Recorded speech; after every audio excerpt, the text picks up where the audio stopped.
En santé, toujours, on parle de financement basé sur la performance. C'est une approche axée sur les résultats du système de santé, définie comme la quantité et la qualité des services financièrement accessibles, produits et proposés aux populations par le biais d'un contrat de performance. Une approche qui a fait ses preuves sur la motivation du personnel de santé.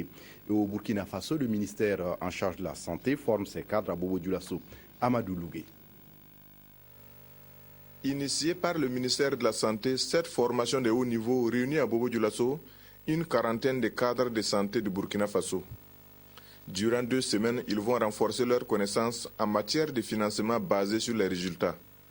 Une formation qui vise à accroître la performance du système de santé par l'offre d'un service de qualité à la population. Le plus important, c'est que ça encourage vraiment la performance, parce que le CSPS qui va produire le maximum de résultats, il y aurait une évaluation de ces résultats produits, et si vous êtes performant, on vous ajoute ce qu'on appelle les primes de performance. Ce cours comporte 13 modules. L'économie de la santé, la macroéconomie ou la motivation du personnel sont entre autres les enseignements qui seront dispensés à ces professionnels de la santé.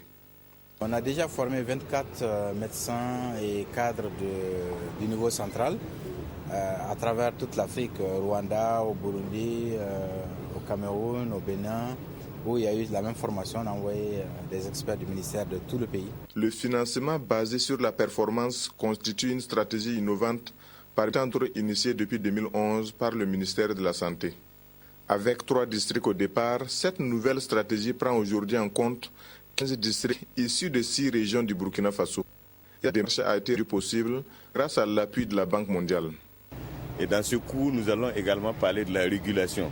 Et la régulation, c'est ce que l'État doit jouer son rôle de régulateur dans les systèmes de santé, parce que la responsabilité revient au ministère de la Santé de pouvoir réguler les soins qui sont offerts et les prestataires qui sont sur le terrain pour que ça respecte les normes telles que définies par le ministère de la Santé.